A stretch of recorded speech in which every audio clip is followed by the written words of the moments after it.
Kung mahal tayo ng Diyos, bakit mas marami ang naghihirap sa mundo? Hindi naman yung pagmamahal ng Diyos yung nagbago. The harder the battle, the sweeter the victory. How to live a purposeful life? Always be. Living a purposeful life is Ano ang failure sa'yo? Alam mo, pang Miss Universe yung mga tanong na ganito. Failure sa akin. ang failure is Ikaw, ano ang failure sa isang RDR?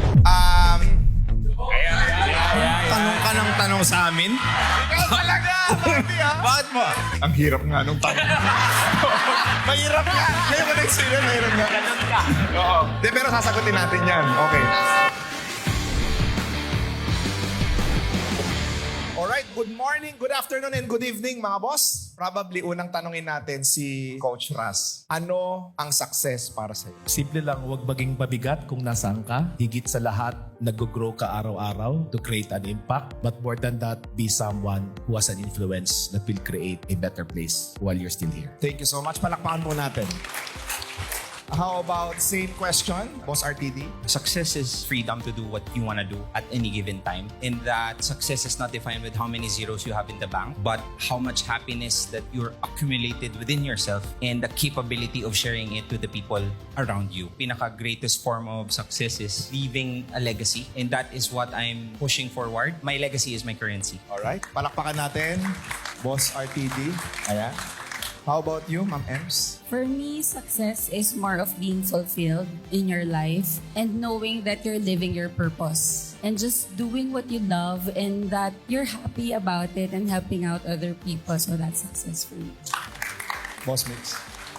Well, alam natin lahat na meron tayong kahinaan. Alam natin na pinanganak tayo with different draws in our cards. Para sa akin, ang success, despite getting a bad hand in life, you make do with it.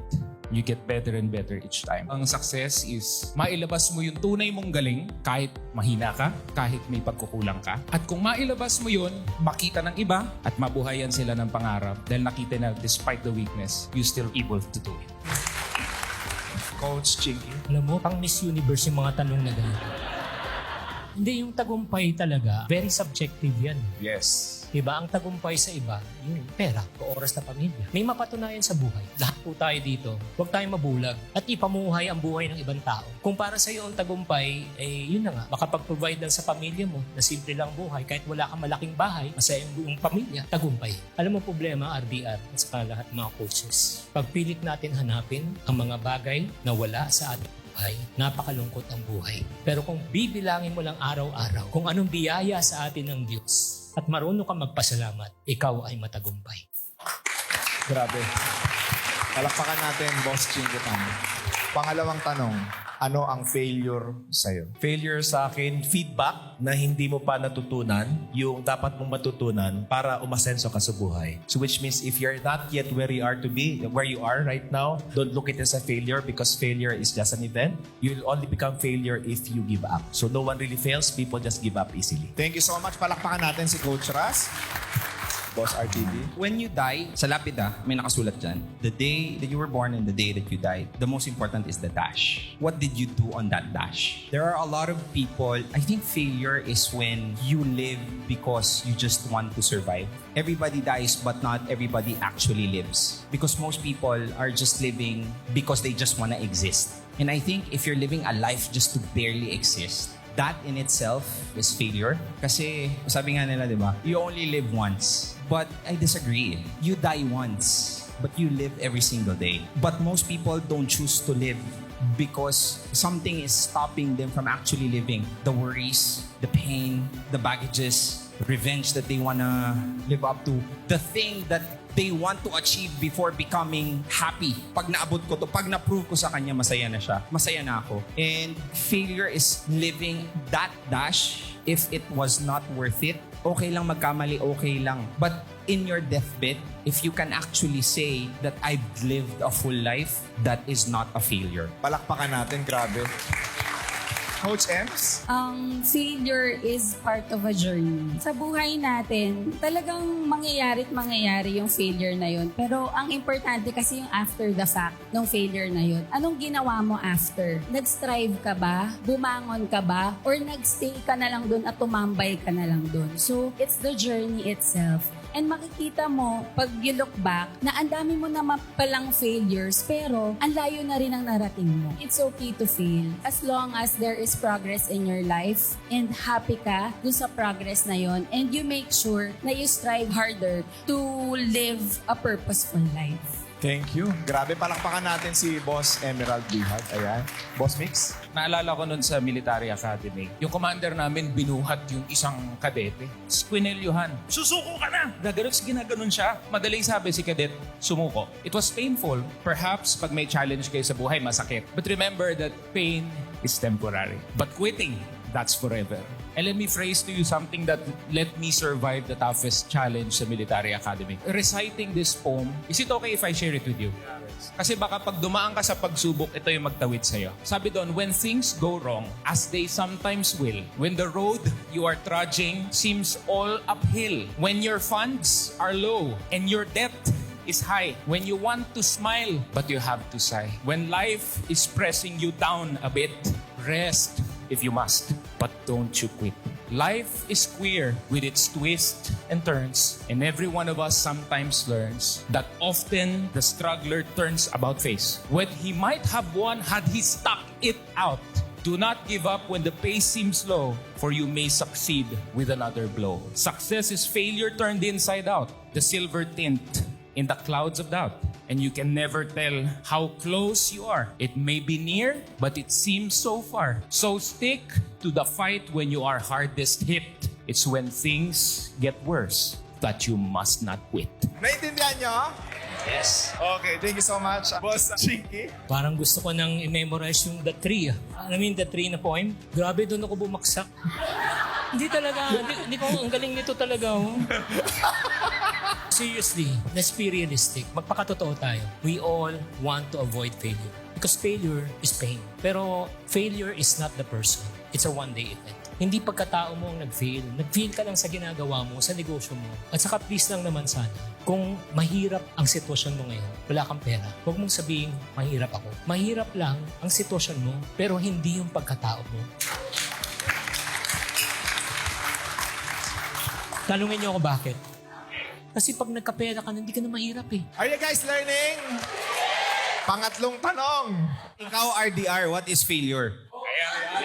Tanong ka ng tanong sa amin? Talaga! Ikaw, ano ang failure sa isang RDR? Ang failure para sa akin, it is success. Parehas po yan. Bakit? Hindi mo maiintindihan ang success kung hindi mo naranasan yung failure. That's it. Alright. Okay. Ano, Darbs? Ano? Thank you, Miss Manila, for that wonderful answer. Alright, pangatlong tanong. Kung mahal tayo ng Diyos, bakit mas marami ang naghihirap sa mundo? Gandang tanong. Lalim. Ito ang aking personal na sagot. No? Number one, hindi naman yung pagmamahal ng Diyos yung nagbago. Yung pagkakakilala natin sa Diyos, yung naiba. Kasi para rin yung kung mapagmahal ng Diyos, bakit ang daming religion nag-aaway? Nagbago bang pagmamahal ng Diyos? Hindi. Pero yung pagkakakilala natin sa Kanya, nagbago. Maraming naghihirap kasi ang pananaw nila na natutunan lang din nila sa magulang nila, na natutunan lang din nila sa magulang ng magulang, na natutunan lang din nila, sanga-sanga na yan, no? Is, anak, ito lang tayo. Anak, ito lang yung pangarap natin na naging cycle. Kasi yun yung naitanim.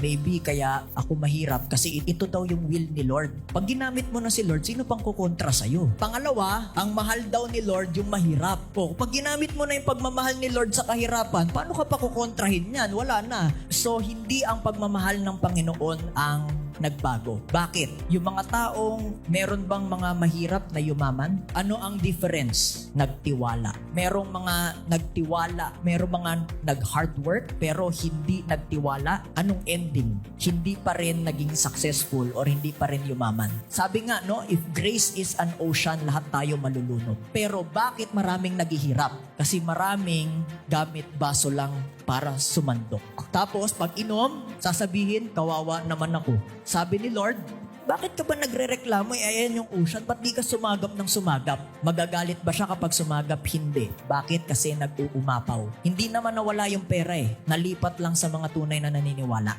Wow. Thank you so much, Coach Mix Flores. Coach Ras. Siguro I'd like to take a look at this on two kinds of hirap. May isa hirap sa pera, isa hirap sa buhay. Okay, yung hirap sa pera, ako kasi lumaki ako yung hardcore na blessed are the poor for they shall inherit the kingdom of God. Can you imagine pag nagsisimba kami, meron ka maayos yung pamilya ko, pero pag nagsisimba kami, hindi ka pwedeng pumorma ng masagana kasi nga we took the blessed are the poor for they shall inherit the kingdom of God literally. Can you imagine the shame, guilt that I associate myself with money? The last money block na na-release ko sa buhay ko nung hindi pa ako nag-earn ng 7-8 figures, isa lang po. What would my Christian friends say about me if I am very, very rich? And that was what I released. And the moment I released that, the 7-8 figures income was just flowing in my life. So that's one. The second here is yung hindi lang hirap sa pera, but hirap sa buhay, which means health, relationship. It's simply because, again, ego. We all live in ego. And ego stands for edging God out, which means if anything is going on for your life na mali, kini-question mo siya rather than, Lord, what are you teaching me? How can I expand myself more? How can I be a blessing to the world? And in fact, the biggest trouble of humanity right now is really taking a look at on heaviness in the heart simply because we forget the last 7 words when He was crucified. Father, forgive them for they do not know what they're doing. So kung hirap ka sa buhay mo, not financially, but in other aspects, simply because maybe you carry a lot of shame and guilt of what happened in the past that you might want to consider to release right away. Because my God is a God of abundance, and the reason why abundance is not coming into my life because I don't know how to forgive. Thank you so much. Boss RTD. Bakit may naghihirap? Siguro I would like to put it in a manner where lahat ng individuals is either just made of potatoes or made of eggs. And yung hirap is boiling water. Pag nilagay mo daw yung patatas sa boiling water, it's gonna be mushy after. But a hard-boiled egg, when you put it in the water, it's gonna be hard. So basically, yung hirap is just a design to see what you're made of.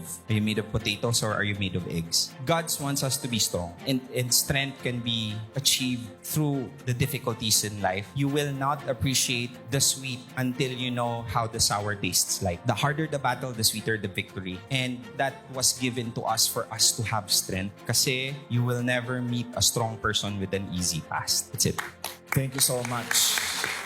Boss Ems? There are plenty of resources for everyone in this world. So, ang naghihinder lang talaga sa atin is our ability to think na para sa atin yun. Like yung sinabi ni Coach Mix na yung nasa dagat, nasa ocean. So, lahat kasi yan para sa atin naman eh. So, nasa sa atin yun kung paano natin siya kukunin. So, ang naghihinder talaga, hindi naman yung si Lord papunta sa atin. It's more of us hindering ourselves para kunin yung resources na yun. Which comes yung mga culture, pinanggalingan natin, na pag mayaman ka, masama ka, yung mga ganyan. So, na-instill yan sa utak natin from kinanununuan pa. Kaya may mga mahihirap na hindi makaalis doon. Boss Ems, thank you so much. Coach Mix? God could have created a world wherein this doesn't happen. Pwede wala tayong problema, hindi masakit ang ulo natin ngayon. But you know what? What God gave you? He gave you free will. Comes abuse. With free will comes inaction. With free will comes the choice that just to watch Netflix. Yung mahirap, alam mo ang sagot din doon, free will. And ayun din yung reason ko bakit maraming mahirap. So it's not God's fault. It is the person's. Right. Thank you so much. Coach Chinkitan? Everyone, please say perspective. Depende sa perspective mo. Kasi perspective natin, pinapahirapan tayo. Pero dapat makita mo sa perspective ng Diyos. Naniniwala ba kayo sa kasabihan, God discipline those He loves? Magulang, sino magulang dito? Didisiplinahin mo ba yung anak mo pag mahal mo? So, pag pinapalo mo yan, masakit eh. Para sa anak. Ba't mo pinalo? Minsan, ganun din tayo. Mahal tayo ni Lord eh. Kaya tayo dinidisiplina. And then next, naniniwala ba kayo that God is abundant God, that He wants to bless us? Yes. Yes or no? Ito yung realidad. Since mahal tayo, gusto niya tayong pagpalain, pero hindi niya pagpapalain ang isang tao hindi pa handa. Imbis na pagpapala, minsan nagiging sumpa. Mas mabuti pa nung walang pera, buo ang pamilya. Nung nagkapera, dumami ang pamilya. Yan, nagigits nyo. I'll close with this. God tests before He blesses. Palakpakan natin. Grabe yun. No?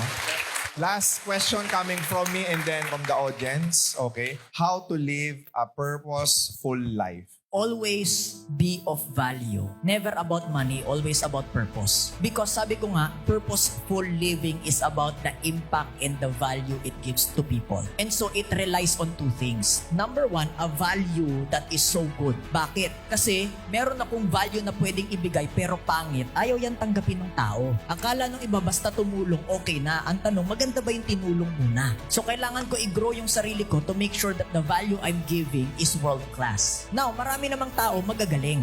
Pero nakalimutan nila yung number 2, which is to be of contribution. Which means to bring this value to as many people as I can, impact as many people as I can, para let the results speak for itself. A lot of people, the reason why maraming nagiging problema sa buhay is because gusto nila singil agad. Gusto nila bayad agad, hingi agad bago ibigay yung value. So hindi na siya value, tawag na sa kanya sale.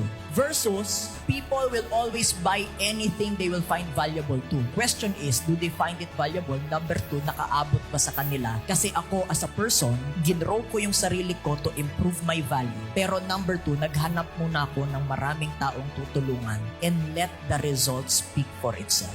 For me, that's it. Coach Ras? Living a happy and fulfilled rich life is always remembering who I am. Do you like to know who you are? Yes? I am a beautiful creation of God. So which means if I take a look at on the company name that I founded 12 years ago, it's called I Am Plus. First things first, if you are a Christian, it's really Christ-like. Not being Christian, which means it's all about love and compassion. Secondly, if you're non-Christian, maybe I Am Plus is make sure you add value to yourself so you can add value to more people around you. But above all, if you don't believe in adding value, just be positive. Kaya nga may chink, positive, because you are just like the sun, keep on shining and giving sunlight no matter what, because your job here is just to be positive in the world. Thank you so much. Ayan. Boss RTD? It's reaching a level where yung ibibigay mo is just an overflow of what you have accumulated. Kasi I truly believe na before you give, you have to fulfill you muna. Kasi you can give without nothing. But I'm here for sustainability. So in order for you to sustainably give, you have to make sure that the person giving may sustain mo. Reach that level, and while reaching that level, masaya ka sa ginagawa mo, like accumulating wealth, accumulating financial success in the relationship that you have. If your process is your price, you've won. Galing. Thank you so much. Boss Ems? Living a purposeful life is more of understanding what value you want to share sa ibang tao. And then, by doing that, ikaw mismo, mafulfill mo rin. And then, yung value na yun, na pinoprovide mo sa sarili mo, mag-overflow talaga siya. And yun yung mabibigay mo sa ibang tao. So, having that kind of purpose, yung pagiging purposeful kasi, ibig sabihin, may gusto kang tulungan, may gusto kang value na i-provide. Hindi lang siya about yourself. It's not just about living your own life na nag-iisa ka na lang. Di ba? Dami mo kang pera, pero nag-iisa ka lang. It's more of really opening up your heart and giving, providing, and giving value, sharing, and loving others, and full of compassion. Thank you, Boss Ems. Coach, run as fast as you can. Push yourself to the limits. And perhaps win a championship. And we might applaud, we might celebrate. Pero baka ako hindi pa. Kasi para sa akin, ang purposeful life, if you slow down a bit, turn around, go back to the starting line, and look for the old, look for the weak, look for the disadvantaged. Look at those who did not get a good hand. Hold them by the hand, and then finish the race together. Yun lang. Galing. Okay. Hindi, ano bang ibig sabihin ng purpose sa wikang Pilipino? Purpose, layunin. Tama? Full. Ano ibig sabihin sa wikang Pilipino? Punong-puno. Dapat ang buhay natin ay punong-puno ng layunin. So, paano ka mapupuno ng layunin kung hindi mo kilala ang iyong sarili? Galing. Nagigets nyo? Yes. You cannot lead others if you cannot lead yourself. Do you want to live a purposeful life? Yes or no? Yes. Know who you are. Kaya napakahalaga ng discovery session. Tanungin nyo kay Coach Ras sa IN Plus, you should really know and discover who you are. That's the starting point. Do you want to live a purposeful life? Lahat kayo dito. Yes or no? Yes. I hope and I pray that one day, joining RDR, the group of RDR, joining IM Plus, I hope one day, I want to see all of you standing here in front of this stage.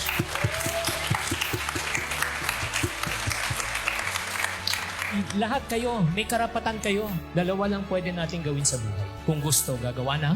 Kung ayaw, maraming. I thank you.